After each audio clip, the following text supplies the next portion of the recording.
Good evening everyone. और last time हम लोग जिस्टिया 3B कर रहे थे। जिस्टिया 3B में हमने ये देखा था कि हम लोग जो फाइनल जो हमारा टैक्स होता है वो हम कैसे भरते हैं। लॉग इन कर देता हूं मैं, एक मिनट।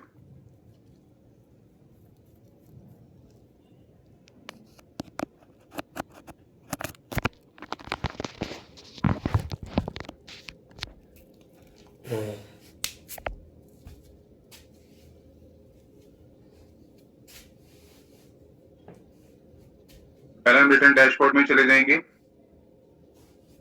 अपने एप्पल में जाएंगे हम लोग।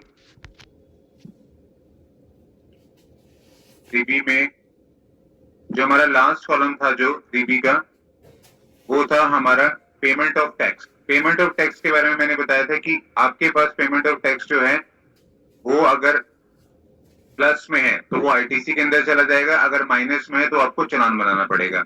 चालान बना मैंने आपको बता दिया था कि अगर आपको सारा आईटीसी जितनी भी आपकी सेल है माइनस जितने भी आपका परचेज का आईटीसी और माइनस जो आपका पुराना आईटीसी है वो अगर एडजस्ट कर देंगे तो अगर वो फिगर फिर भी सारी एडजस्ट होने के बाद प्लस में रहती है, माइनस में आ जाती है अगर, तो उतने का आपको चालान बनाना पड़ेगा। ठीक है ना। तो वो चालान की जो पेमेंट है वो आपको बैंक के थ्रू करनी होगी। चालान बनाने की जो प्रोसीजर है वो है आपका सर्विसेज में जाके पेमेंट्स में जाके क्रिएट चालान। ठीक है।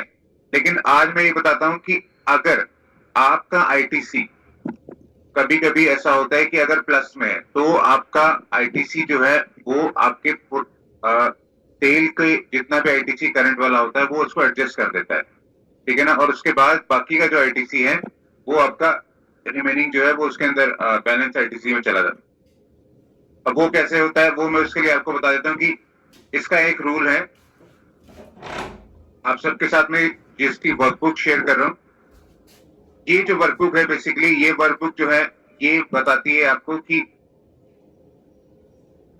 जीएसटी आपका जितना भी बन रहा है वो आप उसको कैसे एडजस्ट कर सकते हैं। यहाँ पे इसको एडजस्ट करने के लिए मैं आपको यहाँ पे एग्जांपल दे देता हूँ।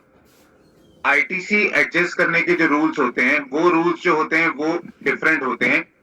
सपोज अगर आईजीएसटी है तो वो आप आईजीएसटी में एडजस्ट कर सकते हैं। सीजीएसटी जो है वो सीजीएसटी में एडजस्ट कर सकते हैं और एसजीएसटी जो है वो एसजीएसटी में एडजस्ट कर सकते हैं। ठीक है। तो लेकिन यहाँ पे एक चीज और होती है, जो अगर आपके पास आईजीएसटी है लेकिन आपकी जो लायबिलिटी बन रही है वो सीजीएसटी की बन रही है तो आप वो वाली अमाउंट को आईजीएसटी के अमाउंट को आप सीजीएसटी या एसजीएसटी दोनों में एडजस्ट कर सकते हैं। वो कैसे कर सकते हैं मैं एग्जांपल दे देता हूं यहाँ पे। सपोज आपके पास आपकी जो लायबिलिटी है वो आपकी जो बन रही है वो है टोटल 5500 रुपए। ठीक है ना। तो 5500 रुपए में से 1000 रुपए जो है आपकी आईजीएसटी के अंदर है, 2000 रुपए जो है सीजीएसटी के अंदर है, एसजीएसटी में 2000 रुपए है। ठीक है ना। और सेस में 500 रुपए है। अगर आपकी लायबिलिटी जो है वो आईजीएसटी की है, सीजीएसटी की है और एसजीएसटी की है तो आप उसको कैसे एडजस्ट कर सकते हो। आपके पास आईटीसी का बैलेंस है 5500 रुपए। 5500 रुपए में से आप 1000 रुपए आईजीएसटी के अंदर एडजस्ट कर दोगे तो 5500 जो आपके पास बचे हैं उसमें से 4500 जो है वो आप यहाँ पे दोनों को एडजस्ट कर सकते हो। देखिए नॉर्मली क्या है कि अगर आपके पास 5500 की ही लायबिलिटी है 5500 की, लेकिन आईटीसी का बैलेंस भी आपका 5500 है तो आप ये मत सोचिएगा कि आपको टैक्स नहीं भरना है। टैक्स भरने के जो रूल्स होते हैं इसमें वो अलग अलग होते हैं। लायबिलिटी अगर यहाँ पे चेक करेंगे तो आईजीएसटी में है 1000, सीजीएसटी में है 2000 और एसजीएसटी में है 2000। लेकिन आपके पास जो बैलेंस है आईटीसी का जो बैलेंस है वो सिर्फ आईजीएसटी का है। तो आप क्या कर सकते हैं 1000 रुपए उसमें से यहाँ एडजस्ट कर सकते हैं, सीजीएसटी में 2000 रुपए यहाँ एडजस्ट कर सकते हैं, एसजीएसटी में 2000 रुपए यहाँ एडजस्ट कर सकते हैं। लेकिन 500 रुपए जो बचेंगे वो सेस में आप नहीं एडजस्ट कर सकते। आईजीएसटी जो है जो आईजीएसटी होता है वो सीजीएसटी और एसजीएसटी को एडजस्ट कर सकता है। सीजीएसटी जो है वो आईजीएसटी को एडजस्ट कर सकता है। एसजीएसटी जो है वो आईजीएसटी को एडजस्ट कर सकता है। लेकिन सेस जो है वो हमेशा सेस में ही एडजस्ट होता है, वो कभी भी उसमें एडजस्ट नहीं होगा। तो यहाँ पे 500 रुपए का जो है चालान आपका जो बनेगा वो सेस का बनेगा। ठीक है ना। इसको प्रैक्टिकली मैं यहाँ पे दिखा देता हूँ। ये वर्कबुक जो है सपोज आपकी लायबिलिटी आईजीएसटी की जो है वो 1000 बन रही है, सीजीएसटी की जो है वो 1000 बन रही है और एचजीएसटी की जो है वो 1000 बन रही है। ठीक है ना। आपके पास परचेज का इनपुट अगर जो है वो जीरो है, आपने जो भी परचेज जो है वो आपकी जीरो है उस मंथ की, तो आप नॉर्मली क्या करोगे? आप जो नॉर्मली करोगे वो आप जितनी अमाउंट के जो आपकी लायबिलिटी बन रही है उतनी अमाउंट की लायबिलिटी का आप चालान बना दोगे, यानी कि 3000 रुपए का जो है आपका चालान बन जाएगा। आईटीसी बैलेंस इसमें जो है वो आपका जीरो है, ओपनिंग बैलेंस भी अगर आपका जीरो था, ठीक है ना। तो ओपनिंग बैलेंस भी जो है आपका जीरो अगर था तो आप नॉर्मली क्या करोगे? आप इतने का चालान बना दोगे। लेकिन सेकंड केस क्या होता है कि अगर आपके पास परचेज अब आई है, आपकी यही लायबिलिटी है तीनों की, आपके पास जो परचेज आई है वो जो आई है वो सीजीएसटी की आई है और एचजीएसटी की आई है। ठीक है ना। यहाँ पे ये जो अमाउंट है ये सारी टैक्स के अमाउंट है, ठीक है ना। ये टैक्सेबल अमाउंट नहीं है। टैक्सेबल वाला कॉलम जो है वो ये वाला है, ठीक है ना। मैं इसको ऐसे जीरो ही इस पे भी मैं कोई अमाउंट नहीं लिख रहा कंफ्यूजन हटाने के लिए। ये सारी टैक्स की अमाउंट है। अब इसमें इस वर्कबुक में बेसिकली क्या होता है कि अगर आपके पास सेल की लायबिलिटी जो है वो आपने निकाल ली है, वो रिकंसिलिएशन निकाल ली है, परचेज जितनी है वो आपने निकाल ली है, तो आईजीएसटी जो है वो आईजीएसटी में एडजस्ट होगा, यानी कि यहाँ पे IGST total A minus total B अगर हम करें तो 1000 जो है वो प्लस में आएगा, क्योंकि यहाँ पे परचेज है ही नहीं है हमारे पास आईजीएसटी की, तो 1000 रुपए आपको आईजीएसटी में भरना है, ठीक है ना। यहाँ पे जो है देखिए, यहाँ पे आपकी लायबिलिटी जो थी वो थी 1000 रुपए की सीजीएसटी में, लेकिन आपने परचेज भी करी थी 1000 रुपए की, तो इसलिए यहाँ पे जो लायबिलिटी है वो जीरो हो गई है, ठीक है ना। और सेम एचजीएसटी में यहाँ पे भी जो लायबिलिटी होगी वो जीरो हो गई है। अब आपका जो चालान बनेगा, वो जो चालान बनेगा आपका वो 1000 रुपए का ही बनेगा सिर्फ। वो 1000 रुपए का जो चालान बनेगा वो आपका आईजीएसटी का बनेगा, ठीक है ना। वो आपका आईजीएसटी का बनेगा। ये सेकंड केस है। थर्ड केस क्या होता है कि अगर आपके पास परचेज जो है वो जो है आपकी 3000 की आईजीएसटी की है, ठीक है ना, और इस बार सीजीएसटी और एचजीएसटी की जीरो है, ठीक है ना। तब इस केस में क्या होगा? आपके पास 2000 रुपए प्लस में आईजीएसटी आ जाएगा, ठीक है ना।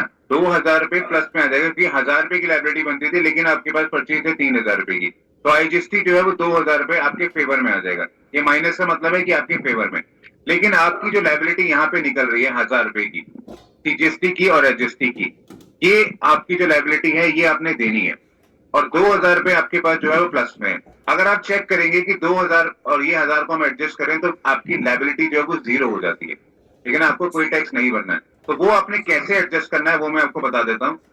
आप जो है आईजीएसटी का पैसा 1000 रुपए आप सीजीएसटी में एडजस्ट कर देंगे, जो 3000 रुपए हमें ऊपर मिले हैं, 1000 तो आपका यही एडजस्ट हो गया ना, 1000 रुपए आप सीजीएसटी में कर देंगे, 1000 रुपए जो है वो आप एचजीएसटी के अंदर कर देंगे, ठीक है ना। और यहाँ पे माइनस 2000 रुपए जो है, यहाँ पे जो है आपका 2000 ये सारा यूज हो जाएगा।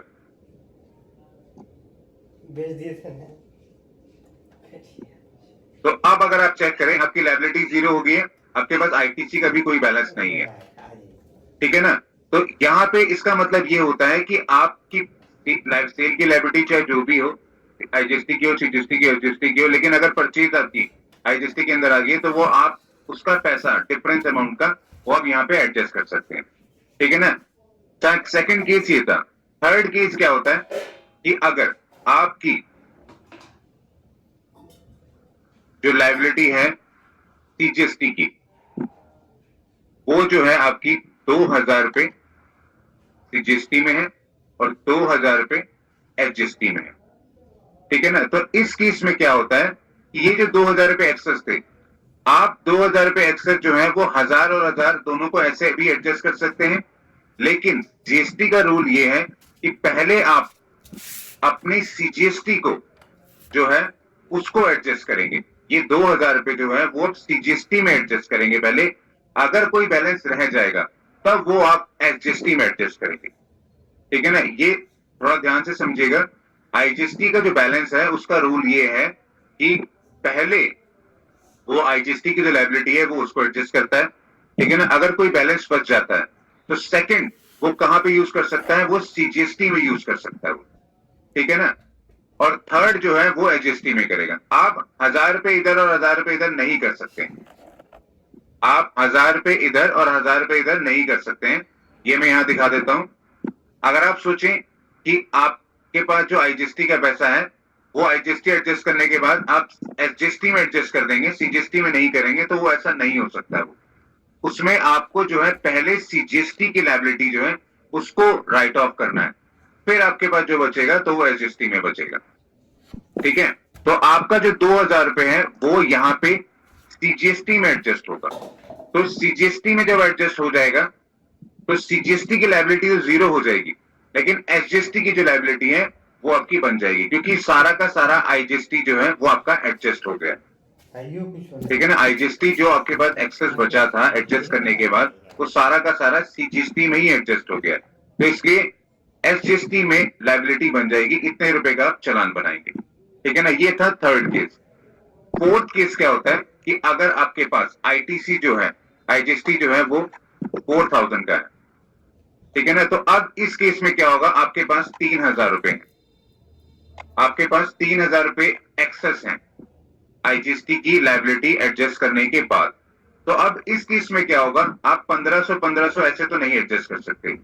रूल वही आएगा, पहले आपको सीजीएसटी को पूरा राइट ऑफ करना है, यानी कि 2000 रुपए जो है आपके वो आपकी सीजीएसटी में एडजस्ट होंगे और 1000 रुपए ही आप सिर्फ एचजीएसटी में एडजस्ट कर सकते हैं।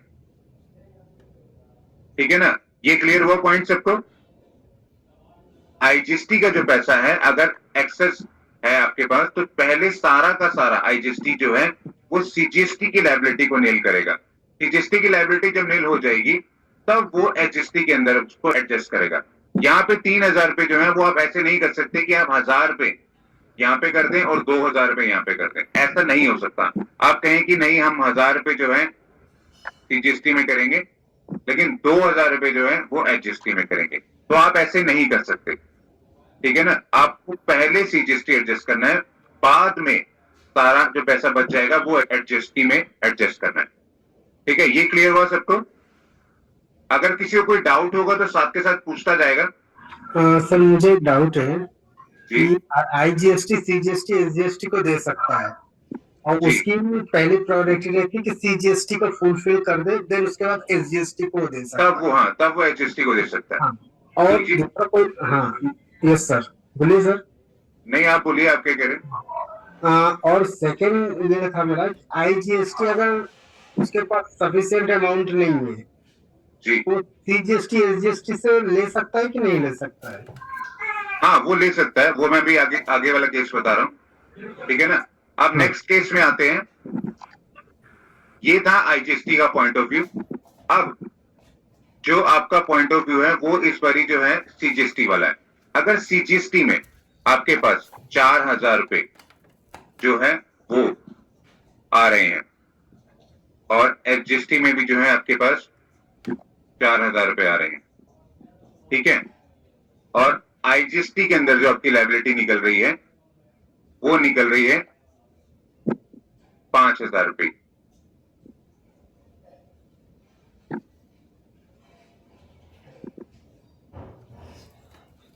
ठीक है, अगर आप चेक करेंगे सीजीएसटी को जब हम एडजस्ट कर लेते हैं तो 2000 रुपए एक्सेस आ जाते हैं, एचजीएसटी को जो हम एडजस्ट कर लेते हैं 2000 रुपए एक्सेस आ जाते हैं। ठीक है ना, तो इस केस में क्या होगा, सीजीएसटी जो है वो अपना पैसा आईटीसी का आईजीएसटी की लायबिलिटी के लिए दे सकता है। ठीक है ना, यानी कि सीजीएसटी के पास 2000 रुपए एक्सेस बचे हैं एडजस्ट करने के बाद, तो ये जो 2000 रुपए हैं सीजीएसटी जो है वो आईजीएसटी की लायबिलिटी को एडजस्ट करने के लिए दे सकता है। ठीक है ना, तो आईजीएसटी की लायबिलिटी जो हो जाएगी वो 3000 रुपए हो जाएगी। ठीक है ना, अब आपके पास सेम एसजीएसटी वाला केस भी है, एसजीएसटी के अंदर भी आपके पास एक्सेस पड़ा हुआ है, तो यहाँ पे जो एक्सेस है आपका ये भी सेम क्या कर सकता है, ये अपना पैसा जो है वो आईजीएसटी को दे सकता है। ठीक है ना, तो ये 2000 रुपए जो इसके एक्सेस थे वो यहाँ पे ये इसमें दे सकता है, तो ये 2000 और 2000 4000 हो जाएंगे। तो यहाँ पे जो आईजीएसटी की लायबिलिटी निकलेगी वो निकलेगी 1000 रुपए। अगर हम पहले चेक करें तो पहले 5000 निकल रही थी, लेकिन अगर आपके पास आईटीसी बैलेंस या आपके पास जो भी बैलेंस आपके पास बचता है एडजस्ट करने के बाद वो सीजीएसटी और एचजीएसटी में है, तो वो ये वाला पैसा जो है वो आईजीएसटी को दे सकता है उसकी लायबिलिटी एडजस्ट करने के लिए, ठीक है ना। जैसे आईजीएसटी सीजीएसटी एचजीएसटी में दे सकता है, वैसे ही सीजीएसटी और एचजीएसटी आईजीएसटी में दे सकते हैं, ठीक है ना। अब हम आते हैं नेक्स्ट केस में। नेक्स्ट केस में क्या है कि आपके पास यहाँ पे जो है आपकी परचेज जो है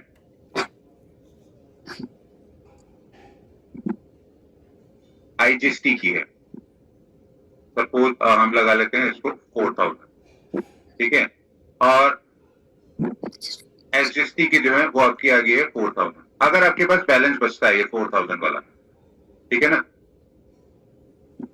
और आपकी जो लायबिलिटी है यहाँ पे वो है 4000 एचजीएसटी की और सपोज 3000 एचजीएसटी की और 3000 ही एचजीएसटी, ठीक है ना।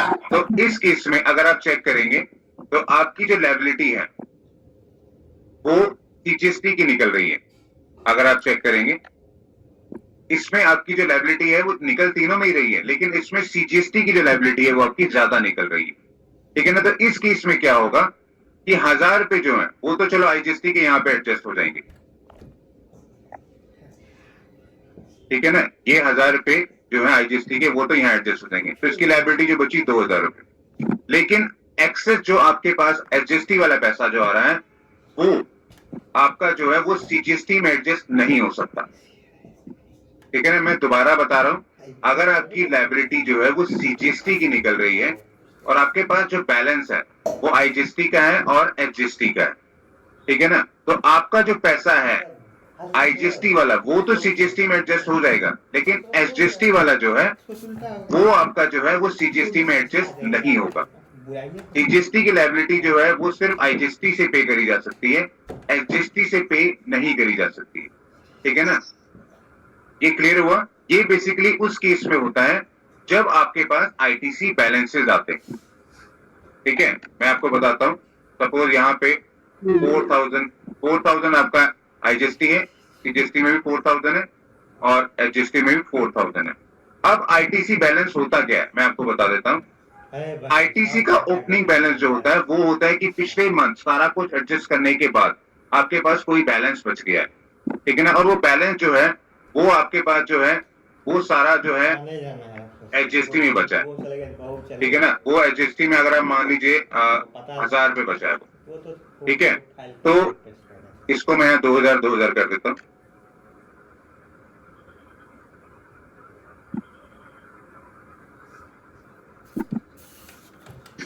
और इसको मैं 6000 कर देता हूँ, नहीं इसको मैं 5000 ही, ठीक है ना।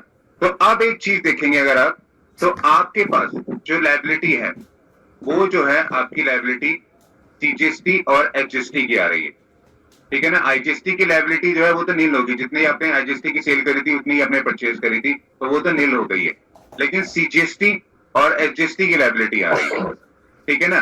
सीजीएसटी और एचजीएसटी की लायबिलिटी में अगर आपके पास एचजीएसटी जो है पिछले मंथ का वो 2000 पड़ा हुआ है ओपनिंग बैलेंसेस में, तो आपकी जो लायबिलिटी अगर आप चेक करेंगे वो कितनी बन रही है 2000 रुपए। अगर आपका ओपनिंग बैलेंस भी 2000 रुपए है तो ये 2000 आप सारा इसमें एडजस्ट नहीं कर सकते। आप जो इसमें एडजस्ट कर सकते हैं वो सिर्फ एचजीएसटी को एचजीएसटी के साथ ही एडजस्ट कर सकते हैं, सीजीएसटी में नहीं कर सकते हैं। ये वाला केसेस जो होता है ये बेसिकली आईटीसी का जब आपका कोई ओपनिंग बैलेंस बचा होता है ये वहां पे यूज होता है। तो यहाँ पे आपकी जो लायबिलिटी निकल रही है इसको आप किससे पे करोगे, प्रीवियस आईटीसी से। यहाँ पे आप पे करोगे इसको प्रीवियस आईटीसी से। प्रीवियस आईटीसी जो था आपका वो 2000 रुपए था, तो 2000 रुपए में से आप 1000 रुपए जो है वो यहाँ पे एडजस्ट कर सकते हो एचजीएसटी के अंदर, ठीक है ना। अगर आप जैसे ही इसको एडजस्ट करोगे तो आपका आईटीसी का क्लोजिंग बैलेंस जो है एचजीएसटी का वो 1000 रह जाएगा, ठीक है ना। लेकिन सीजीएसटी की जो लायबिलिटी है वो आपकी स्टिल फिर भी रहेगी, वो आपको बैंक के थ्रू ही पे करनी। ये समझ आया सबको ये पॉइंट? यस। ये जो है आपका जो आप अगर सोचें कि आपकी 1000 की लायबिलिटी निकल रही है लेकिन 1000 ही आपके पास एचजीएसटी में बचा हुआ है, तो हम लायबिलिटी क्यों पे करें? ठीक है ना, हम बैंक के थ्रू चालान क्यों बनाए, वो इसमें क्यों ना एडजस्ट करें, वो आप एडजस्ट कर ही नहीं सकते हैं। एसजीएसटी का जो पैसा है वो सीजीएसटी में एडजस्ट नहीं होता है, ठीक है ना। एसजीएसटी का पैसा जो है वो सिर्फ आईजीएसटी में एडजस्ट हो सकता है, सीजीएसटी में एडजस्ट नहीं होता है वो, ठीक है ना। ये था हमारा एक और केस। अब हम इसके बाद एक और केस में आते हैं। अगर यहाँ पे आपके पास 2000 रुपए जो है इस बारी सीजीएसटी में बचा हुआ है, ठीक है ना, 2000 रुपए जो आपका सीजीएसटी में बचा हुआ है, तो सेम इस केस में भी क्या होगा, आपकी जो लायबिलिटी निकल रही है सारी एडजस्ट करने के बाद वो सीजीएसटी और एसजीएसटी की निकल रही है। तो यहाँ पे प्रीवियस अगर आईटीसी अगर आप चेक करेंगे तो आपके पास 2000 रुपए जो है वो प्रीवियस आईटीसी पड़ा हुआ है, तो आप 1000 रुपए जो है वो यहाँ पे एडजस्ट कर सकते हैं प्रीवियस आईटीसी से, ठीक है ना। तो आपके पास जो बैलेंस बचेगा वो 1000 रुपए बच जाएगा सीजीएसटी के अंदर।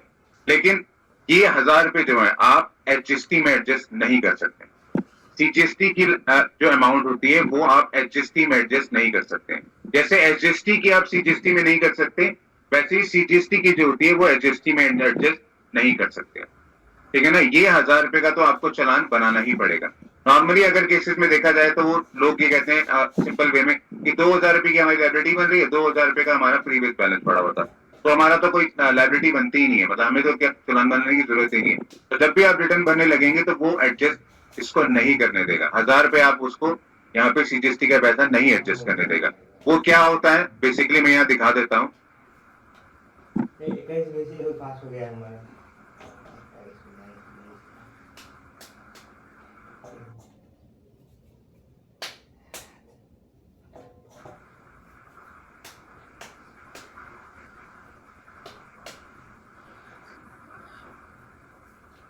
डीबी में हम जाएंगे, 3P के अंदर पेमेंट ऑफ टैक्सेस वाला जो कॉलम है उसमें एक जो चीज है नोटिस करने वाली, वो आपने जरूर नोटिस कर लेनी है कि पेमेंट ऑफ टैक्सेस में सीजीएसटी और एचजीएसटी का जो एडजस्ट करने वाला कॉलम होता है, ये देखिए यहाँ पे ये कॉलम अगर आप चेक करें सीजीएसटी का जो है ये कॉलम जो है वो ब्लैंक कर रखा है, यहाँ पे आप कोई भी अमाउंट नहीं लिख सकते हैं। इसका मतलब ही यही है कि एसजीएसटी का पैसा, ये जो एसजीएसटी का पैसा है वो आप सिर्फ आईजीएसटी में एडजस्ट कर सकते हैं, लेकिन सीजीएसटी में वो एडजस्ट नहीं कर सकते हैं, ठीक है ना। ये इसीलिए ब्लैंक छोड़ी गई। और अगर आप एसजीएसटी में भी चेक करें तो यहाँ पे सीजीएसटी वाला ब्लैंक हो रखा है, यहाँ पे कोई भी अमाउंट नहीं लिख सकते हैं। तो अगर आपके पास कोई भी बैलेंस आपका सीजीएसटी का आ रहा है तो और एसजीएसटी में वो एडजस्ट नहीं कर सकते हैं, ठीक है ना। वो आप इसमें एडजस्ट कर सकते हैं, एसजीएसटी में तो कर ही सकते हैं, प्लस आईजीएसटी में कर सकते हैं आप उसको, ठीक है ना। सीजीएसटी में उसको एडजस्ट नहीं कर सकते हैं। ये जो दो कॉलम होते हैं ब्लैंक वाले, ये ब्लैंक कॉलम का मतलब ही यही है कि सीजीएसटी और एचजीएसटी जो है वो आपस में अपने एक दूसरे को एडजस्ट नहीं कर सकते। अगर कोई भी बैलेंस एक्सेस बच जाता है या कोई भी बैलेंस प्रीवियस वाला होता है तो वो एक आपस में एक दूसरे के साथ यूज नहीं कर सकते, ठीक है। अब हम आते हैं आईटीसी बैलेंस में। अगर आपके पास कभी कभी ऐसा होता है कि सारी लायबिलिटी एडजस्ट करने के बाद आपके पास आईटीसी का बैलेंस आ जाता है, ठीक है ना। सपोज यहाँ पे 4000 आपके पास परचेज है, 4000 आपके पास जो परचेज यहाँ पे, अगर आप चेक करेंगे आपके पास आईजीएसटी तो सारा एडजस्ट हो गया, सीजीएसटी और एचजीएसटी में अभी भी एक्सेस बैलेंस पड़ा हुआ है। तो आपका अगर आईटीसी बैलेंस 0 था, प्रीवियस मंथ का ओपनिंग बैलेंस जो था वो 0 था, तो इस बारी क्या होगा, आपका जो पैसा है ये वाला पैसा जो है वो आईटीसी बैलेंस के अंदर चला जाएगा, ठीक है ना। आप ये वर्कबुक बेसिकली जो डिजाइन की हुई है वो इसलिए डिजाइन कर रखी है कि ताकि कोई भी गलती ना हो आपके पास। जो ये लास्ट कॉलम जो आपका आएगा जीएसटी पेबल, इसका मतलब ही है कि यहाँ पे ये 0 हो जाएगा। अगर आप सारी चीजों को ध्यान से चेक करके एडजस्ट करेंगे तो ये 0 हो जाएगा। अगर आप यहाँ चेक करेंगे तो -2000 रुपया है, तो मतलब -2000 का मतलब ये नहीं होता कि आप चालान बना देंगे 2000 रुपए का। इसका मतलब है कि ये जो सारा बैलेंस है ये आपका आईटीसी बैलेंस है। ये तो आईटीसी बैलेंस का मतलब ही यही होता है। अगर आप इस कॉलम में इसको लिख देंगे 1000 रुपए और 1000 रुपए, तो ये ऑटोमेटिकली आपके ड्यूरिंग द मंथ के अंदर एडजस्टमेंट कॉलम में जाके आईटीसी क्लोजिंग बैलेंस में ऐड हो जाएगा। तो अगर आप यहाँ पे चेक करें आपका ओपनिंग बैलेंस 0 था, लेकिन आईटीसी क्लोजिंग बैलेंस जो है इस बारी 2000 पे आ चुका है, ठीक है। ये क्लियर हुआ सबको? देखिए थोड़ा सा कॉम्प्लिकेटेड जरूर है, अगर किसी को कोई डाउट है तो साथ ही पूछ सकता है वो, ठीक है ना। कभी कभी ऐसा होता है कि बैलेंसेस जो आपके पड़े होते हैं पुराने वाले, वो सिर्फ किसी पर्टिकुलर एक हेड के अंदर होते हैं, ठीक है ना। तो वो हेड का जो बैलेंस है वो सिर्फ पर्टिकुलर हेड में एडजस्ट हो सकता है या फिर आईजीएसटी में एडजस्ट हो सकता है, ठीक है ना। सीजीएसटी में वो एडजस्ट नहीं होगा, और सीजीएसटी का अगर है तो आईजीएसटी में हो सकता है और सीजीएसटी में हो सकता है, एचजीएसटी में एडजस्ट नहीं हो सकता। मैं यहाँ पे सिंप्लीफाइड वे में बता देता हूं आपको। IGST is equal to CGST, ठीक है ना। IGST is equal to SGST, ठीक है ना। लेकिन CGST is not equal to SGST, CGST is not equal to SGST. तो मैं इसमें मैं आपको दिखा देता हूं एक साइन डाल के, ये वाला, जिससे आपको वो समझ आ जाए, ठीक है ना। सीजीएसटी को एचजीएसटी में एडजस्ट नहीं कर सकते, ना ही एचजीएसटी को सीजीएसटी में एडजस्ट कर सकते, ठीक है। ये क्लियर हो गया सबको? इसमें किसी का कोई अगर कोई क्वेश्चन है या कोई डाउट है तो पूछ सकता है अभी भी। सेटअप वाला जो चीज बताई था आपने, जी रिपीट करेंगे प्लीज? हाँ, मैं दोबारा बता देता हूँ कि आपकी जो लायबिलिटी निकलती है, फर्स्ट कॉलम जो है, जो आपकी लायबिलिटी निकलती है, सेकंड कॉलम जो है वो आपका आईटीसी होता है। फर्स्ट कॉलम में से आप सेकंड कॉलम को पहले एडजस्ट करेंगे, तब जो बैलेंस बचेगा तब आपकी जो है वो फाइनल लायबिलिटी निकलती है। लेकिन फाइनल लायबिलिटी कभी कभी ऐसी निकलती है तो उसमें क्या होता है कि आपके पास एक में तो बैलेंस आ जाता है, सेकंड में लायबिलिटी निकल रही होती है, तो आप वो वाले बैलेंसेस जो है आपस में एडजस्ट कर सकते हैं, ठीक है ना। वो कैसे एडजस्ट कर सकते हैं? आईजीएसटी का अगर बैलेंस है तो सीजीएसटी में कर सकते हैं, अगर सीजीएसटी का बैलेंस है तो आईजीएसटी में कर सकते हैं, आईजीएसटी का बैलेंस है वो आप एचजीएसटी में भी एडजस्ट कर सकते हैं, और अगर एचजीएसटी का है तो आईजीएसटी में एडजस्ट कर सकते हैं। लेकिन सीजीएसटी का अगर बैलेंस है तो वो एचजीएसटी में आप नहीं एडजस्ट कर सकते, एचजीएसटी का है तो वो आप सीजीएसटी में नहीं एडजस्ट कर सकते। बेसिकली ये वर्कबुक जो है वो इसलिए बनाई हुई है, जो भी आपके पास बैलेंसेस बचेंगे, प्रीवियस बैलेंस है वो आप इस कॉलम में लिखेंगे तो आपकी लायबिलिटी जीरो हो जाएगी। आईटीसी बैलेंस अगर आपने निकालना है तो यहाँ पे अगर लिखेंगे तो आईटीसी बैलेंस के अंदर आपका जो है वो एड ऑन हो जाएगा, ठीक है ना। ये था अभी तक का जो सिंप्लीफाइड वे में।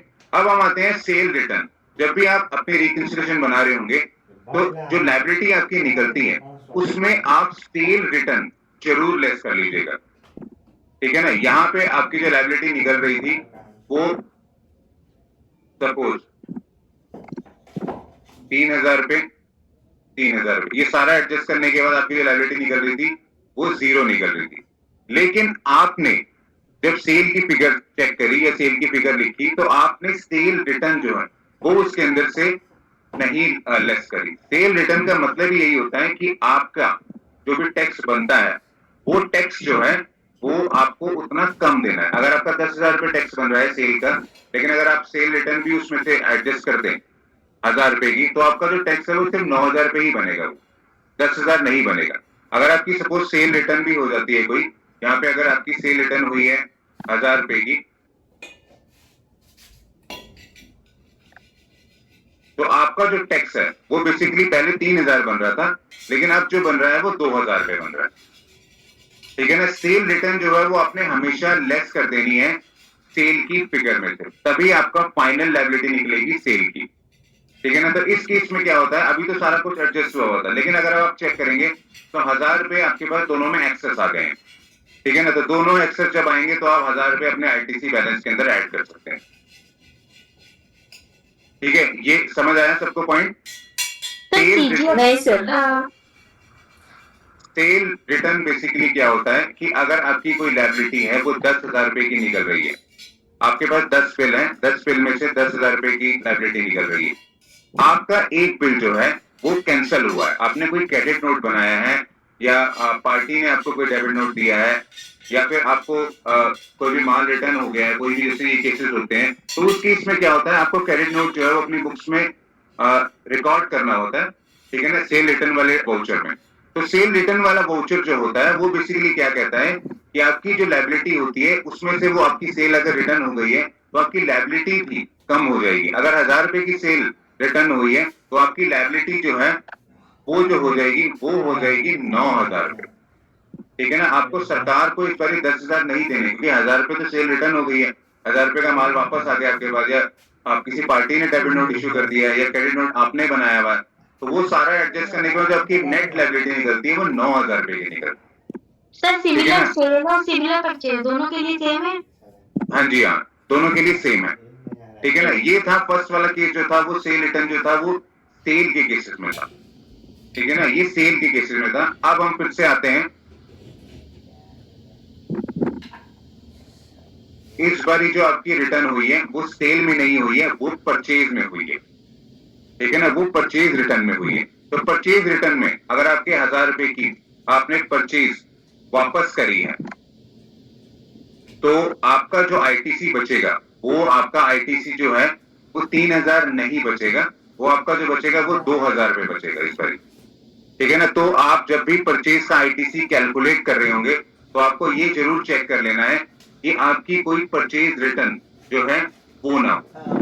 ठीक है ना, अगर परचेज रिटर्न हो गई है तो इट मींस कि आपका आईटीसी जो है वो कम हो जाएगा।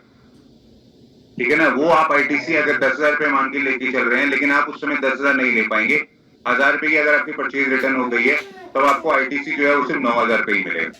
तो उसका इफेक्ट, जैसे सपोज अगर हमें 29 अप्रैल को हमने परचेज किया और वो आते आते 31 मतलब 30 तक लेके चलते हैं कि 30 को हमें रिसीव हुआ और हमने ओपन करते करते उसको 1 मई कर दिया। 1 मई करने के बाद ओपन किया, देखा वो माल हमारा नहीं है या हमें नहीं नीड है इस चीज की, तो हमने रिटर्न 2 को करी। मतलब परचेजिंग हमारी वो अप्रैल की, वो रिटर्न हमने उसको मई में किया। तो इसका क्या वो होगा? नेक्स्ट मंथ होगा, वो इफेक्ट जो होगा वो नेक्स्ट मंथ आएगा। ओके वो इफेक्ट जो होगा वो नेक्स्ट मंथ आएगा, वो करंट मंथ में नहीं आएगा। ठीक है ना, जैसे कि अगर हमने अभी अगर हम मई की बना रहे हैं तो आपकी जो रिटर्न हुई है, आपने जो क्रेडिट नोट बनाया या परचेज रिटर्न जो हुई है वो आपकी जून में हुई है। ठीक है ना, वो जून में आपने बिल बनाया क्रेडिट नोट का या फिर डेबिट नोट का, जो भी आपके पास आया, तो वो इफेक्ट जो होगा, ये वाला जो इफेक्ट होगा वो जून के मंथ की जब आप बनाओगे तो वो उसमें आएगा। मतलब अगर हमने सेल के हिसाब से जब क्रेडिट नोट काटा है तब हम चेक करेंगे और परचेज के हिसाब से जब हमने डेबिट नोट काटा है उसी डेट, इन दोनों डेटों जी को हाँ, कंसीडर वो करेंगे। डेटों के अकॉर्डिंग ही वो सारी चीजें एडजस्ट होंगी। अगर आपने ओके। कोई भी चीजें नेक्स्ट मंथ एडजस्ट करी है तो आपने नेक्स्ट मंथ ही उसे कंसिडर करना है। ठीक है ओके ना, देखिए यहाँ पे अगर परचेज रिटर्न हो जाती है तो इसका इफेक्ट क्या आ रहा है कि इस बारी आपकी लायबिलिटी निकल रही है, क्योंकि परचेज रिटर्न का मतलब ही यही है कि आपका आईटीसी जो है वो कम हो चुका है। ठीक है ना, तो यहाँ पे इस बारी आपकी लायबिलिटी निकल रही है। तो अगर आपके पास आईटीसी बैलेंस 0 है कोई भी, तो आप इसको यहाँ पे एडजस्ट तो कर ही नहीं सकते हैं, तो आपको फाइनली जो है जीएसटी पेबल के अंदर जो है वो आपको चालान बनाना होगा।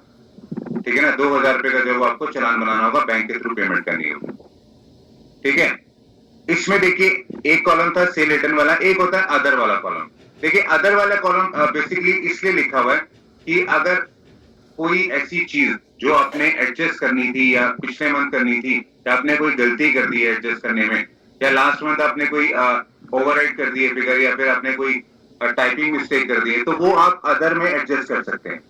यहाँ पे अदर का मतलब जो है वो काफी सारे केसेस आ जाते हैं, जो मैंने आपको बताया था कि आईटीसी रिवर्स जो होता है, आईटीसी रिवर्स जो होता है वो किन किन केसेस में होता है। तो वो वाले केसेस वाला जो आईटीसी है वो आप यहाँ पे एडजस्ट कर सकते हैं। सपोज आपने कोई परचेज करी थी 6 महीने पहले, ठीक है ना, लेकिन आपने उस पार्टी को पेमेंट ही नहीं करी, तो उसका आईटीसी तो आपने कंसिडर कर लिया है अपनी करंट मंथ की बुक्स में, आपने आईटीसी तो कंसिडर कर लिया है, लेकिन जब आपने उसको पेमेंट ही नहीं करी है तो गवर्नमेंट का रूल ये कहता है कि आप एलिजिबल ही नहीं है उस आईटीसी को लेने के लिए, तब आप अदर में उसको रिवर्स कर सकते हैं, ठीक है ना। तो वो जो होगा आपका आईटीसी आपको रिवर्स करना होगा, और वो जो एडजस्टमेंट होती है मैंने आपको बता ही दी थी कि वहां पे जब 3B वाली जब हम भरते हैं 3B वाले कॉलम में, वो 3B वाले कॉलम में पहले ही आपने उसको एडजस्ट कर देना है, ठीक है ना। यहाँ पे जो एलिजिबल आईटीसी था यहाँ पे उसको एडजस्ट कर देना है, लगा दिया है, ठीक है। आईटीसी इनएलिजिबल आईटीसी जो होता है वहां पे आपने उसको एडजस्ट कर देना, ठीक है ना। तो इससे क्या होगा, आपका आईटीसी ऑलरेडी जो है वो कम हो जाएगा, ठीक है ना। ये वर्कबुक जो है बेसिकली प्रैक्टिस के लिए है, ये इसमें आप अगर फॉर्मूले वैसे लगे हुए हैं, इसमें आप अगर चाहें तो अपने अकॉर्डिंग फिगर्स भर सकते हैं और उसको चेक कर सकते हैं कि आप क्या इनको फॉलो कर रहे हैं या नहीं कर रहे हैं। कभी कभी आपकी लाइबिलिटी निकल रही होगी लेकिन आप कहोगे कि नहीं, यहाँ पे तो हम लोग सारा ठीक है, ये हम लोग एडजस्ट कर सकते हैं, 2000 का आईटीसी बैलेंस है तो 2000 की लाइबिलिटी एडजस्ट कर सकते हैं। वो ऐसा नहीं हो सकता, वो सेम लाइबिलिटी जो है वो सेम आईटीसी बैलेंस भी होना चाहिए, ठीक है ना, वो तभी एडजस्ट होगा। अगर नहीं है तो वो उसमें कॉम्प्लिकेशन आ सकती है, वो कॉम्प्लिकेशन मैंने आपको बताई थी, वो उसमें एडजस्ट नहीं होगा। सर स्टेट को इंट्रा स्टेट से कर सकते हैं? स्टेट को इंट्रा स्टेट से कर सकते हैं, ये जो मैंने बताया है स्टेट जो है वो इंट्रा स्टेट से कर सकते हैं। इज इक्वल टू का मतलब यही है कि ये दोनों आपस में एक दूसरे को एडजस्ट कर सकते हैं। सीजीएसटी और एसजीएसटी नहीं कर सकते ना? वो नहीं कर सकते, बस सीजीएसटी और एसजीएसटी जो है वो नहीं कर सकते। Okay sir. ठीक है, क्यों सर? हाँ जी। एसटी और एसजीएसटी वो एक दूसरे को क्यों एडजस्ट नहीं कर सकते? सीजीएसटी और एसजीएसटी वो एक दूसरे को एडजस्ट इसलिए नहीं कर सकते क्योंकि वो सीजीएसटी जो है वो सेंट्रल वाला पार्ट है और एसजीएसटी जो है वो स्टेट वाला पार्ट है। तो सेंट्रल का पैसा जो होता है वो स्टेट के अंदर एडजस्ट नहीं हो सकता, ठीक है ना। ये जीएसटी वालों का ही रूल है, ये मतलब ऐसा कुछ नहीं है, ये जीएसटी वालों का ही रूल है। Okay sir, thank you. ठीक है, ये वर्कबुक क्लियर होगी सबको? इसमें कोई किसी का अगर क्वेश्चन है तो पूछ सकता है वो। अब हम आते हैं पेमेंट ऑफ टैक्स में। पेमेंट ऑफ टैक्स जब आपका सारा एडजस्ट हो जाएगा तो आपके पास जो भी बैलेंसेस बचेंगे वो आपकी बैलेंसेस आपकी बुक्स के अकॉर्डिंग, आईटीसी के अगर बैलेंसेस बचेंगे तो वो बैलेंसेस भी आपकी बुक्स के अकॉर्डिंग मैच होने जरूरी है। कभी कभी क्या होता है कि हम एडजस्टमेंट करना भूल जाते हैं, ठीक है ना। अगर कोई चालान बनाया है तो वो चालान की पेमेंट जब हम करते हैं तो चालान अगर बना है जैसे यहाँ पे सीजीएसटी और एचजीएसटी का, लेकिन हम चालान जो है वो आईजीएसटी में डाल देते हैं अपनी बुक्स के अंदर, तो उससे क्या होगा, आईजीएसटी का बैलेंस बढ़ जाएगा लेकिन सीजीएसटी एचजीएसटी का नहीं बढ़ेगा। Sir I have one question. आपको वो बुक्स में चेक जरूर कर लेना। हाँ जी बोलिए। सर जैसे एक तो होता है सेल, एक होता है परचेज, हमने सेल के बिल एंटर कर दिए, परचेज के कर दिए। एक होता है जॉब वर्क। जॉब वर्क का जो हम चालान काटते हैं उसके ऊपर हम सीजीएसटी एसजीएसटी लगाते हैं, उसको भी हम इस पे मतलब ऐड करते हैं, तो उनका क्या मतलब, वो क्यों करते हैं? क्योंकि आपने वो सर्विस दी है ना, आपने मटेरियल को अपडेट करने में या मटेरियल जो आपके पास आया था उसके ऊपर कुछ और काम करके आपने जो है वो सर्विस दी है, तो ठीक है सर फिर ना। वो उसको हम किस में कंसीडर करते हैं, जॉब वर्क को? जॉब वर्क का आप उसको बिल बना के दोगे ना। नॉर्मली सेल में क्या होता है कि आप सेल में जब बिल बनाते हो तो वहां पे आप माल जो है उनको भेजते हो, लेकिन जॉब वर्क जो है जस्ट लाइक ए सर्विसेज, ठीक है तो ना। फिर उसको तो वो उसको हम सर्विस के अंडर डालते हैं? जी हाँ, वो आप उसको सर्विस के अंदर डालेंगे। जॉब वर्क की सर्विसेज जो होती है वो इसके अंदर आप उसको लेके जाएंगे। टर्नओवर में नहीं आएगा वो, जहाँ पे सेल्स के आपके बिल बनते हैं वो वहां पे नहीं आएगा। वो आपका जो है आपका जैसे इनकम होती है, एक्सपेंसेस होते हैं, तो वो आपका इनकम के अंदर आएगा, ठीक है ना। प्रॉफिट एंड लॉस में आपको बता देता हूं यहाँ पे। प्रॉफिट एंड लॉस जो होता है वो क्या होता है, पहला होता है ट्रेडिंग, ठीक है ना। इसमें दो कॉलम्स होते हैं, यहाँ पे एक होता है परचेज, ठीक है ना, एक यहाँ पे होता है सेल्स, ठीक है ना। उसके बाद यहाँ पे ग्रॉस प्रॉफिट निकलता है। तो आपने कोई भी माल बेचा है तो वो सारा आपका सेल्स के अंदर आ जाएगा। कोई भी माल आपने खरीदा है तो वो आपका सारा परचेज के अंदर आ जाएगा, ठीक है ना। कभी कभी इन दोनों के अलावा भी हम लोग कुछ एक्टिविटीज करते हैं, तो वो एक्टिविटीज जो है वो आपके जो आते हैं वो आपका प्रॉफिट एंड लॉस अकाउंट में आता है।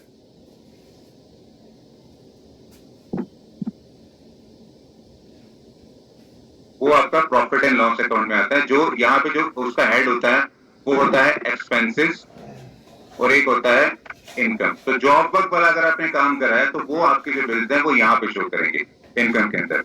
और अगर आपने कोई सर्विसेज हायर करी हैं, कोई भी प्रिंटिंग स्टेशनरी खरीदी है, कुछ भी खरीदी है, तो वो वाले जो है आपके एक्सपेंसेस के अंदर यहाँ पे आएंगे। तो जीएसटी के पोर्टल पे सर डालते हैं चालान, तो वो कहाँ उसका इम्पैक्ट पड़ता है? उसका इम्पैक्ट जो है वो आपका बैलेंस शीट के अंदर पड़ता है। अगर जीएसटी के पोर्टल से आपने कोई भी चालान बनाया है तो बैलेंस शीट में आपके पास दो हेड्स होते हैं,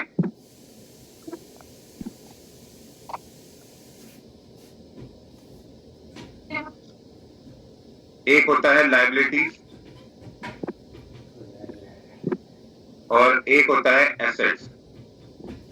एसेट्स का मतलब ही है अगर यहाँ पे आईटीसी बैलेंस आ रहा है एसेट्स के अंदर, तो इट मींस ये आपके फेवर में आ रहा है, आपके पास आईटीसी बैलेंस आपके फेवर में है। लेकिन अगर लायबिलिटी में आईटीसी बैलेंस आ रहा है तो इट मींस वो जो बैलेंस है आपका आईटीसी का, वो लायबिलिटी है, वो आपको गवर्नमेंट को पे करनी है।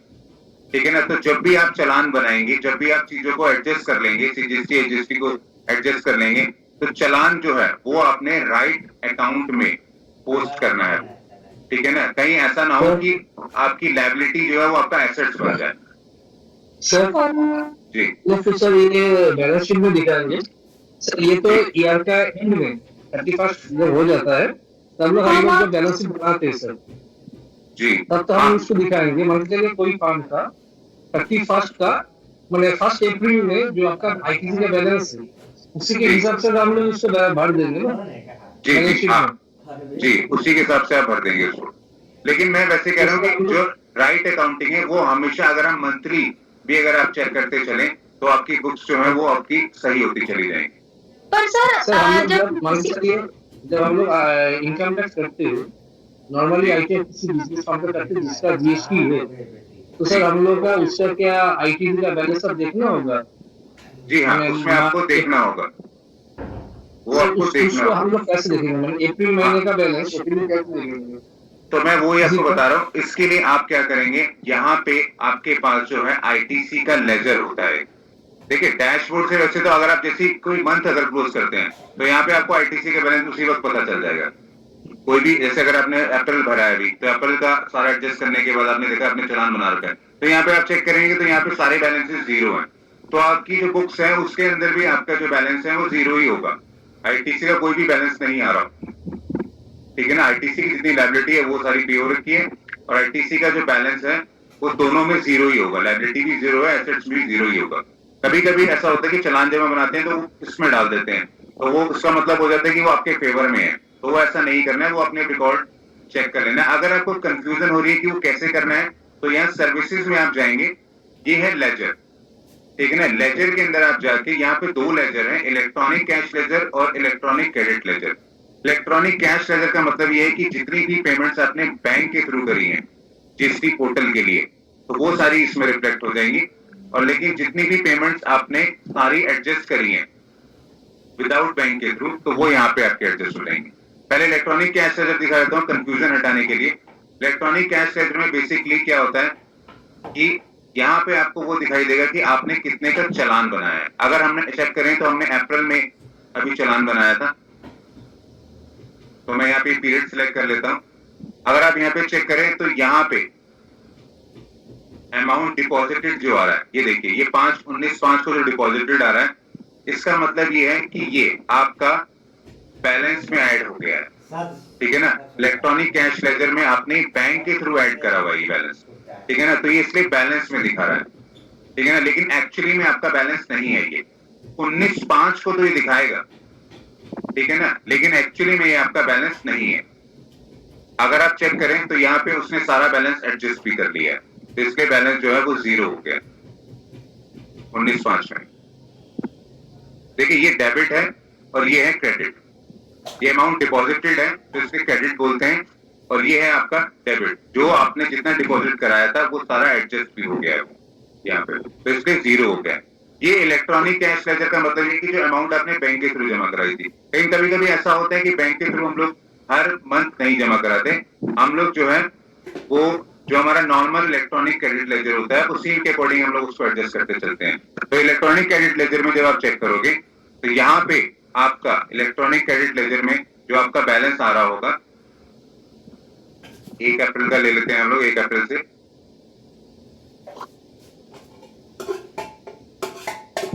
यहाँ पे अगर आप चेक करें कि आपका क्रेडिट जो आ रहा है, वो क्रेडिट जो है वो आपका जो आईटीसी आपने क्लेम करा है ड्यूरिंग द मंथ, ठीक है ना, वो 1,47,000 रुपए का क्लेम करा है, तो वो इसीलिए बैलेंस में ऐड हो गया है, तो इसलिए बैलेंस में ऐड हो गया है।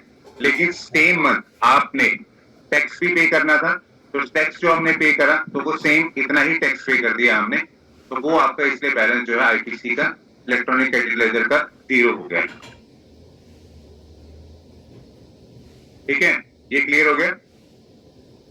जो भी बैलेंस आपका इलेक्ट्रॉनिक क्रेडिट लेजर में आईटीसी का बैलेंस आपने क्लेम करा था परचेज के बिलों के अगेंस्ट, एक्सपेंसेस के बिलों के अगेंस्ट, वो बैलेंसेस यहाँ पे क्रेडिट जब यहाँ पे लिखा होता है, इट मीन वो आपने क्लेम करा है, वो आपने रिबी में क्लेम किया, आईटीसी क्लेम किया, तो वो इसलिए यहाँ पे उसको बैलेंस में दिखा रहा है।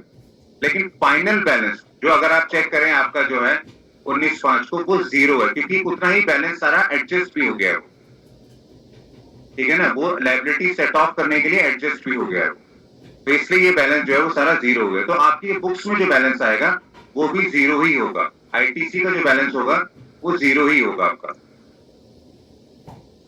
ठीक है, ये क्लियर हो गया। इसमें किसी को डाउट?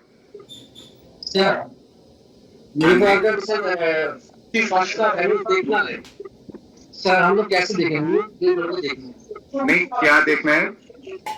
मेरे को मान तो चाहिए 31 मार्च का, अगर मेरे को बैलेंस देखना है तो मेरे को जी।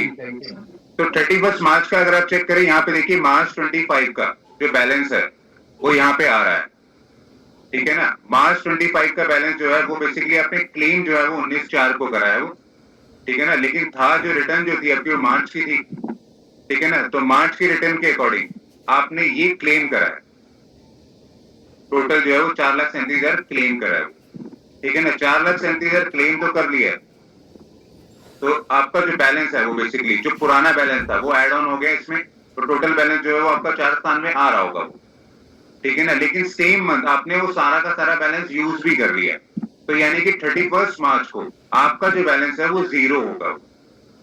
आपने डेबिट वाली साइड को देख लेना है, डेबिट वाली साइड में अगर आप चेक करें तो यहाँ पे 0 हो गया है, तो यानी कि 31 मार्च को भी जो आपका बैलेंस है, मार्च एंड में जो आपका बैलेंस है वो 0 है यहाँ पे, ठीक है ना, अप्रैल एंड में जो आपका बैलेंस है वो 0 है, तो वो हर मंथ का बैलेंस आप इसके अकॉर्डिंग चेक कर सकते हैं।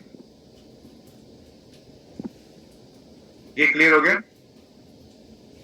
देखिए यहाँ पे अगर आप चेक करें, देखिए 60,000 रुपए जो वो पुराना आईटीसी बैलेंस बचा हुआ है सारा कुछ एडजस्ट करने के बाद। मैं एक मंथ और बढ़ा देता हूँ, 1 मार्च ले लेते हैं हम लोग,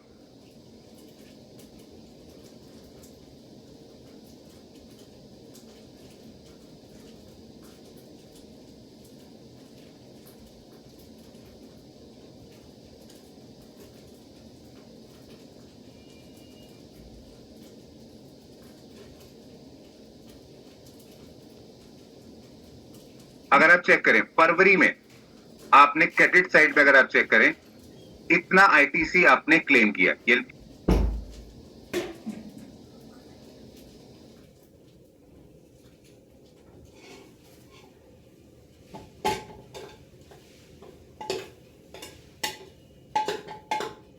यानी कि टोटल जो है वो 6,29,000 रुपए जो है वो आपने क्लेम किया। तो ये जब आपने क्लेम किया तो आपके पास बैलेंस भी जो है वो 6,29 का आ जाएगा, ठीक है ना। और जो आपकी लायबिलिटी थी आपकी फरवरी के मंथ की, वो वाली फरवरी के मंथ की जो लायबिलिटी है वो जब आपने एडजस्ट करी तो वो एडजस्ट करने के बाद वो 60,000 रुपए आपके पास बच गया। फरवरी की जो लायबिलिटी बन रही है वो बन रही है 569। तो जब आप अपने सारे आईटीसी में से इसको एडजस्ट करते हैं तब आपके पास 60,000 रुपए जो है वो एक्सेस में आपके फेवर में बच गए, तो बैलेंस में वो इसलिए एड ऑन हो गया, ठीक है ना, यहाँ पे वो इसलिए एड ऑन हो गया। तो अगर आप फरवरी का बैलेंस चेक करेंगे आईटीसी का तो 60,350 रुपए दिखाएगा आपके फेवर में, ठीक है ना, वो आपके फेवर में दिखाएगा, वो आपको एसेट साइड में दिखाएगा। वो एसेट साइड में आपका आईटीसी जो है वो इतना पड़ा हुआ है फरवरी का मंथ कंप्लीट होने के बाद। लेकिन जब आप मार्च में आते हैं तो मार्च में क्या होता है कि मार्च में आपने क्रेडिट जब आपने देखा, आपने मार्च का सारा जो है परचेज का क्रेडिट जो है वो आपने देख लिया 4,37,000 का, पुराना बैलेंस इसमें एडजस्ट हो गया 60,000 रुपए, तो 437 में हम 60,000 एडजस्ट करें तो 497 हो गया। लेकिन जैसे ही हमने मार्च की लायबिलिटीज आईटीसी की पे ऑफ करी तो वहां पे सारा कुछ 0 हो गया वहां पे। तो यानी कि अगर हम मार्च एंड का बैलेंस देखेंगे तो वहां पे वो जो बैलेंसेज है वो आपके 0 होते हैं, सर तो अगर ये इसमें जैसे इसमें लास्ट में जो हुआ, जैसे 437,068 था, इसमें जो हमारा बैलेंस ऊपर बचा होता 60,350, इन दोनों को प्लस कर कर 4,97,000 जो बना। जी अब जी एक्चुअल में अगर हमें 100 रुपीज मतलब 100 रुपीज अगर पे करने वाले बन गए, तो हमें 100 भी करना पड़ेगा। अगर वो 10 बनी तो 10 भी करना पड़ेगा क्या? इसकी जी कोई हाँ लिमिट है? जी हाँ, वो ये सारा बैलेंस तो आपका एडजस्ट हो ही गया ना यहाँ पे। हाँ, वही मैं बोल ये रही हूँ। अगर 5-10 रुपए या 100 रुपए मतलब बन जाते हैं हमारे पे करने वाले, तो क्या हाँ हमें 10 रुपए, 5 रुपए, 20 रुपए जी हाँ इतनी जैसी अमाउंट भी देनी पड़ती है? जी हाँ, वो भी आपको पे करने पड़ेंगे। आपकी 3B जो है वो एडजस्ट नहीं होगी वो, अदरवाइज। ठीक है ओके। ना, आपकी 3B एडजस्ट नहीं होगी। मैं ये मार्च वाला एग्जांपल यहाँ पे एक बार दिखा देता हूँ सबको। अगर हम रिटर्न कॉलम में जाएं, मार्च की अगर हम रिटर्न देखें,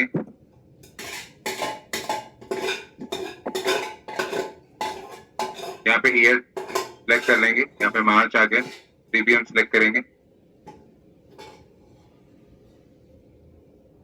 3B में पेमेंट ऑफ टैक्सेस में जाएंगे। पेमेंट ऑफ टैक्सेस में जाएंगे तो यहाँ पे आपका आईटीसी जो है वो सारा एडजस्ट हो रखा है, देखिए। ठीक है ना, ये आईटीसी जो है आपका सारा एडजस्ट हो गया, लेकिन उसके बाद भी आपने कुछ पैसे दिए हैं पेमेंट के लिए, तो ये जो पेमेंट है आपको करनी ही होगी। ठीक है ना, ये सारा एडजस्ट करने, जो आपकी लायबिलिटी निकल रही थी देखिए, वो सारी एडजस्ट हो गई यहाँ पे। ठीक है ना, इसके साथ जो आपका आईटीसी का बैलेंस था, चाहे वो पुराना हो चाहे वो नया हो, वो सारा एडजस्ट हो गया है इसमें। ठीक है ना, तो जो आपके पास बैलेंस अमाउंट बच गया है, ये आपने बैंक के थ्रू चालान बनाया, जो आपने पे करा है।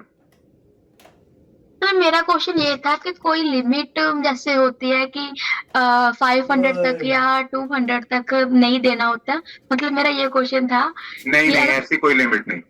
ऐसे कोई लिमिट नहीं, अगर ऐसी 60 रुपीज बन रहे हैं तो 60 भी पे करने ही पड़ेंगे? जी हाँ, वो आपको 60 रुपीज भी पे करने पड़ेंगे। वो ऐसी कोई लिमिट नहीं है, उसमें आपको कोई भी वो नहीं मिलेगा, क्रेडिट या जैसे आप कहते हैं कि छूट मिल जाए, तो ऐसा कुछ नहीं मिलेगा। Okay sir. ठीक है, ये क्लियर हो गया सबको? सर एक बार क्रेडिट लेजर खुलेंगे एक बार वापस से? क्रेडिट लेजर, जी, मेरा क्वेश्चन ये था कि जैसे मार्च में से हमारे इनपुट आप शो कर रही थी अपने 60,000 पे ओपनिंग बैलेंस शो हो रहा था, तो क्या फरवरी में लास्ट में बैलेंस 60,000 पे शो हो रहा है उसमें? सर वो चीज देखनी थी। हाँ तो वो आप यहाँ पे देख सकते हैं ना, ये जो रिटर्न है ये मार्च की मैंने खोली हुई है, मैं ये फरवरी की खोल देता हूँ। क्रेडिट सर, क्रेडिट लेजर खोल लीजिए, उसमें उसमें लेजर मालूम पड़ेगा ना सब। तो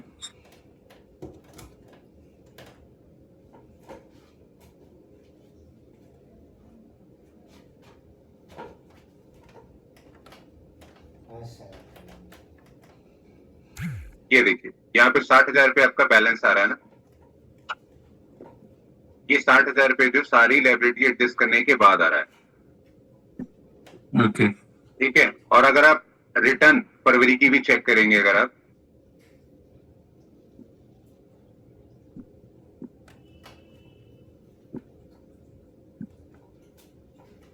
थ्री अगर आप चेक करेंगे तो 3B जो है उसमें भी आपका पेमेंट ऑफ टैक्सेस में जब आप जाएंगे,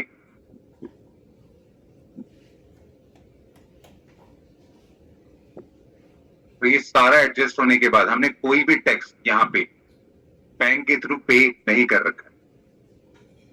अगर आप चेक करें, बैंक के थ्रू हमने कुछ भी पे नहीं कर रखा है, तो इसका मतलब ही यही है कि अगर आपने बैंक के थ्रू कुछ भी नहीं पे करा है, तो इट मींस आपका जितना भी आईटीसी था वो सारा एडजस्ट हुआ है फरवरी के अंदर।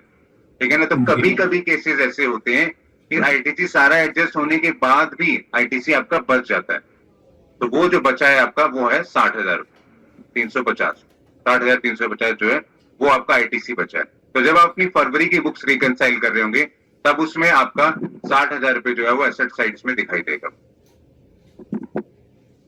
ठीक है, ये क्लियर हो गया सबको? Yes sir.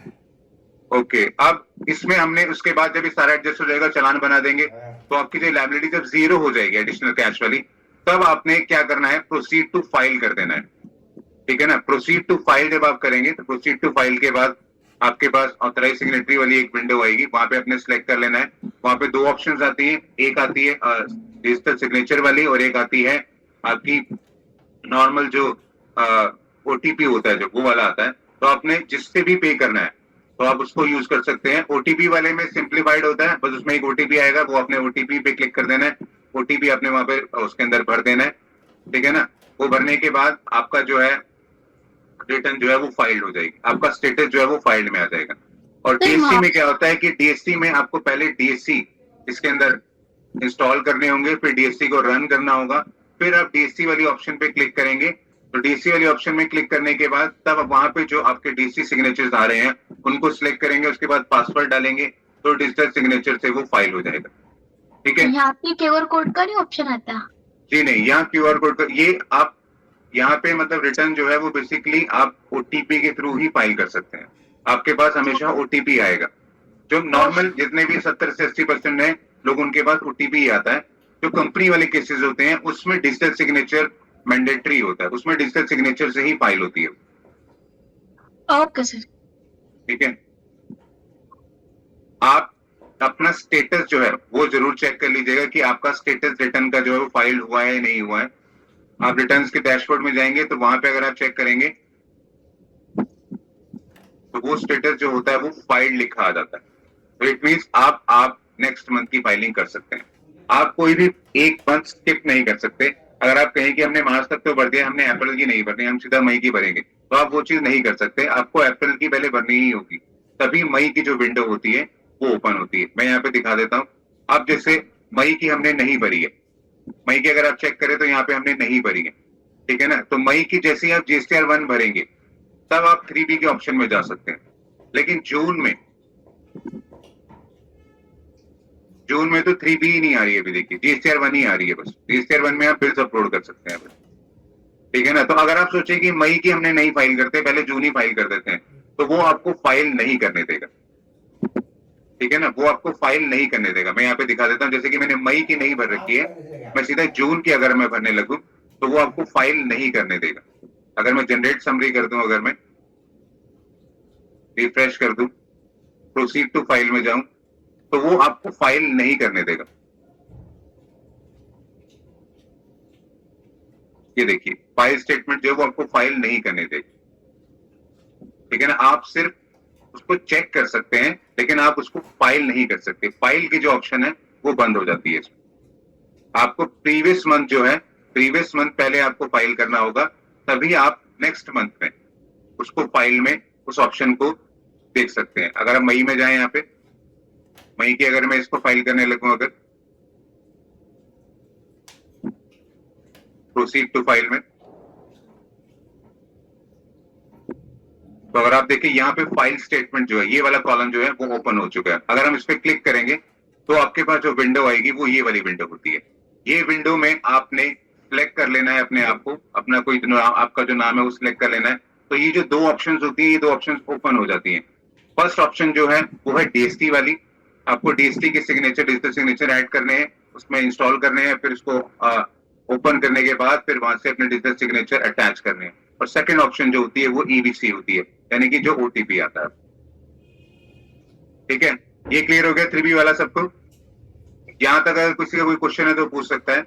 अगर हम चेक करें तो हमने जीएसटीआर 1 जो है वो कंप्लीट कर ली है, जीएसटीआर 2B और 2A जो है वो कंप्लीट कर ली है, और 3B जो है वो भी कंप्लीट कर ली है, ठीक है ना। तो नेक्स्ट क्लास में मैं आपको बताऊंगा कि ईवे बिल कैसे बनता है, ठीक है ना। ईवे बिल और जीएसटीआर 9 जो हमारी 9 फाइलिंग वाली जो है वो कैसे आगे स्टार्ट हुई। तो यहाँ तक अगर किसी को क्वेश्चन है तो वो पूछ सकता है।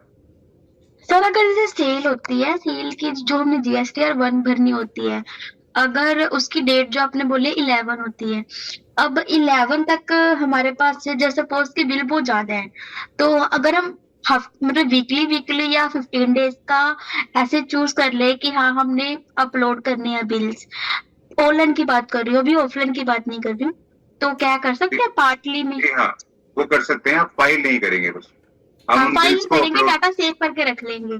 जी हाँ, वो डाटा आप सेव कर सकते हैं, वो अपलोड कर सकते हैं। जो ई इनवॉइसेस होते हैं, ई इनवॉइसेस के केसेस में तो जैसे ही बिल बनता है वो ऑटोमेटिकली पोर्टल पे चला जाता है, ठीक है ना। जैसे ही बिल बनता है वो ऑटोमेटिकली पोर्टल पे चला ही जाता है। अगर मैं यहाँ पे दिखाऊं, अभी जून चल रहा है, मई भी शायद इसके अंदर हो, तो जून के केसेस में क्या होगा, जिसने भी कोई सेल का बिल बनाया होगा ई इनवॉइसेस वाला, तो वो ऑटोमेटिकली यहाँ पे आ जाएगा। जून वाले केसेस में भी, जून की हालांकि फाइलिंग जो है वो जुलाई में करनी है हमने, ये ऑटोमेटिकली इसके अंदर आ जाएगा। तो ई इनवॉइसेस वाले जो केसेस होते हैं उसमें तो जैसे ही बिल बनता है वो बिल जो होता है ऑटोमेटिकली जीएसटी पोर्टल पे आ जाता है, ई इनवॉइसेस। मतलब जीएसटीआर 1 में उन बिलों को डालने की नीड ही नहीं होती। जी नहीं, खुद पर डालने की नीड ही नहीं होती, वो ऑटोमेटिकली आपके पोर्टल पे आ जाएगा। अच्छा, मतलब अगर हम समरी चेक करें तो जो हमारे चढ़े हुए हैं और जो हमारे नहीं चढ़े, बस सिर्फ उन्हीं को फाइंड करना हाँ, होता है, और जो जी। रह जाता है वो चढ़ाने पड़ते हैं। जी हाँ, बस आपने उन्हीं को उसी को ऐड करना है। फिर तो इजी है। और किसी और GST क्वेश्चन? का ऑप्शन दिखा सकते हैं सर? हाँ जी, सर जीएसटी वाला कैसे को दिखा सकते हैं सर? डीएससी वाला मेरा अभी वाला। डीएससी वाला मेरा अभी इसमें अटैच नहीं है, मैं वही कह रहा हूँ। डीएससी वाले में बेसिकली डीएससी आपके पास होना जरूरी है उस पर्सन का, तभी वो ओपन विंडो जो है वो ओपन होती है। आपने कुछ नहीं करना है, आपने डाउनलोड में अगर आप जाएंगे, यहाँ पे डीएससी की ऑप्शन आती है, जहां से आप डीएससी के जो है ऑफलाइन यूटिलिटी जो है वो अपने उसमें डाउनलोड कर सकते हैं। नहीं तो अगर आपको यहाँ पे नहीं मिलता है तो आप जीएसटी डीएससी यूटिलिटी यहाँ पे आप सर्च कर लीजिएगा। ये बेसिकली प्रोफाइल सेक्शन में दिख जाएगी सर। हाँ जी, प्रोफाइल सेक्शन में भी दिख जाएगा वो। ये माई प्रोफाइल है, जो ये माई प्रोफाइल जो है, इसमें आप अगर आप चेक करेंगे रजिस्टर और अपडेट डीएससी, आपने ये करना है। तो ये जो आपकी जो यूटिलिटी होती है, आपने पहले इसको इंस्टॉल कर लेना है, ठीक है ना। इसको आपने डाउनलोड करके इंस्टॉल कर लेना है।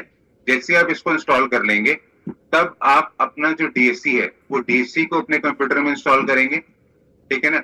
जब आप दोनों को इंस्टॉल कर लेंगे, जब उसके बाद आप यहाँ पे इसको सिलेक्ट करेंगे और अपडेट करेंगे। जैसे ही आप अपडेट करेंगे तो ये जो विंडो है आपकी डीएससी वाली जो है वो ओपन होनी स्टार्ट हो जाती है।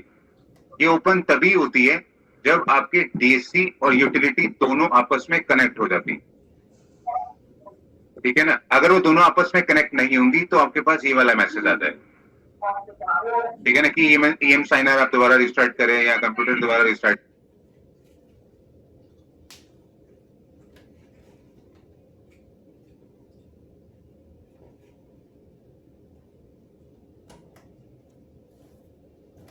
करें, जब वो दोनों आपस में कनेक्ट हो जाएंगी तो वो ऑटोमेटिकली वो विंडो ओपन हो जाती है। वो विंडो में आपका नाम आएगा, वो नाम आपने सिलेक्ट करना है, पासवर्ड डालना है और वो फाइल हो जाएगा, ठीक है। सर मेरी एक छोटी सी क्वेरी थी। हाँ जी। जैसे कि हमने अभी जीएसटीआर 1 सीखा, जीएसटीआर 3 भी सीखा, ठीक है। अब जी। जीएसटीआर 1 हमने फाइल किया और जी। जीएसटीआर 1 3 भी हमने फाइल किया। इन जी। डेट के फाइल करने के बाद हमें लगा कि एक बार हमें चेक कर लेना चाहिए कि हमने कोई गलती कर दी है या नहीं की है, जो उससे हमारे को मालूम पड़ जाएगी। एटलीस्ट हमें नेक्स्ट मंथ उसको ध्यान रखना है या कैरी फॉरवर्ड करना है, तो वो कैसे कर सकते हैं सर? हाँ, तो वो उसके लिए मैंने आपको बताया था कि आप हमेशा टैक्स लायबिलिटी एनआईटीसी कंपैरिजन वाला जो है ये वाला आपने जरूर चेक कर लेना है फाइल करने के बाद कि आपने कोई गलती तो नहीं करी है। जब आप इस पे क्लिक करेंगे तो इसमें आपको अपना एरर पता चल जाएगा। अगर हम यहाँ पे चेक करें, हमने अप्रैल मंथ फाइल कर रखा है। अप्रैल मंथ में यहाँ पे अगर हम चेक करें तो फर्स्ट कॉलम में 164 रुपए का एरर आ रहा है, ठीक है ना। इट मींस वो ये कह रहे हैं कि आपकी जीएसटीआर 1 में जो लायबिलिटी बनती है वो आपने दिखाई है 363 की, लेकिन 3B में जो आपने पे करी है वो 292 करी है, कम करी है। तो अगर आप चेक करेंगे, अच्छा एरर क्यों आ रहा है, तब आप अपना सेल का बिल सारे चेक करेंगे। सेल के बिल के अकॉर्डिंग अपने टैक्स को कैलकुलेट करेंगे। डिटेल में अगर देखना है तो डिटेल में यहाँ पे इसकी जो ऑप्शन होती है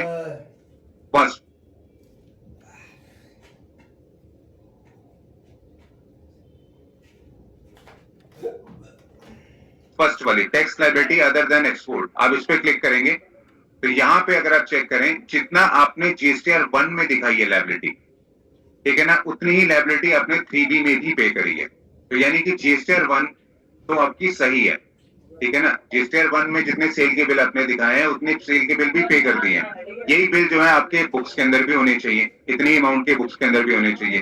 तो वो जो एरर आ रहा है 164 रुपए का, वो एरर क्या आ रहा है वो, ठीक है ना। तो वो एरर बेसिकली क्या है, वो एरर जो है वो आपका जो है वो रिवर्स चार्ज का एरर है। अगर यहाँ पे चेक करें 164 रुपए जो है आपके 2B के अकॉर्डिंग आ रहे थे, जो आपने यहाँ पे नहीं करे 3B में, ठीक है ना। तो रिवर्स चार्ज आपने बुक तो कर लिए, वो फ्रेट का जो खर्चा है वो आपने बुक तो कर लिया, लेकिन रिवर्स चार्ज उसके ऊपर नहीं भरा।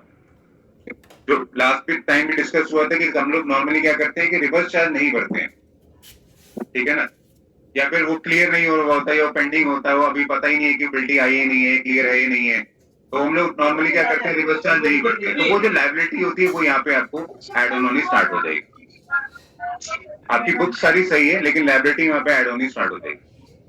सर एक केस था, जैसे अभी मैंने अभी अक्टूबर में एप्लीकेबल हुआ है कि रेंट पे भी आपको RCM पे करना है, ठीक है। जी अगर सपोज जैसे मेरी एक शॉप है जो रेंट पे थी, अब जी मैं जो रेंट ओनर है वो कहता कि मुझे रेंट पे RCM पे नहीं करना है, ना जी मुझे टैक्स की लायबिलिटी चाहिए।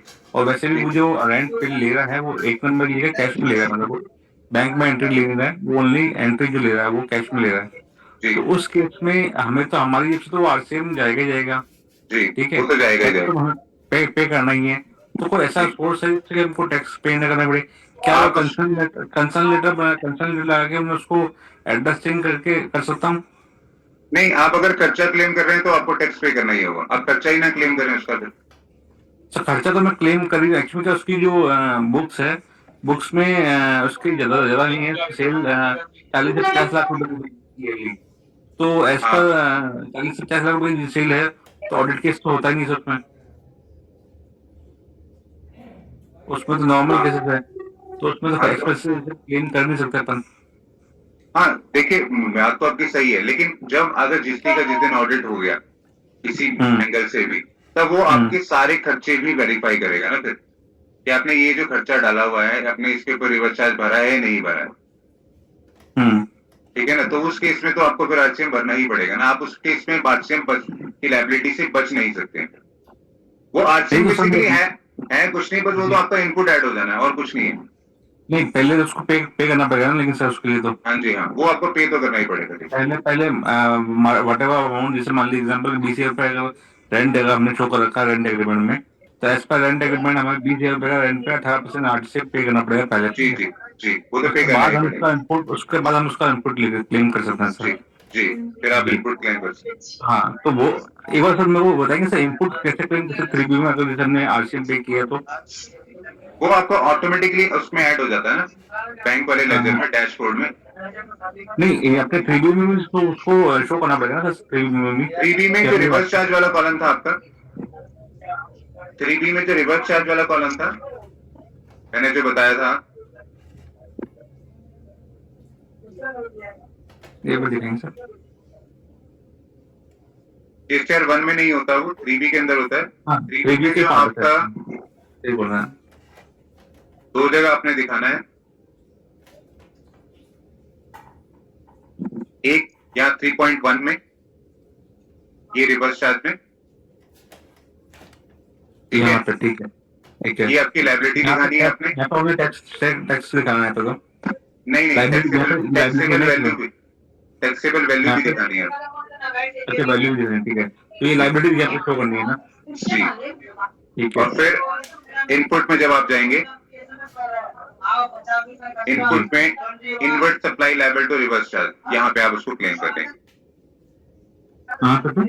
यहाँ पे थर्ड ए में थर्ड वाले कॉलम में, यहाँ पे आप उसको क्लेम कर देंगे। ओके, यहाँ पे क्लेम करेंगे और सेटअप हो जाएगा, वो इनपुट में ऐड हो जाएगा, वो बस सारा सेटअप हो जाएगा। ठीक है।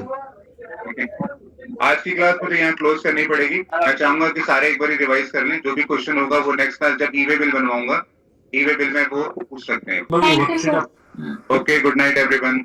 Good night, sir.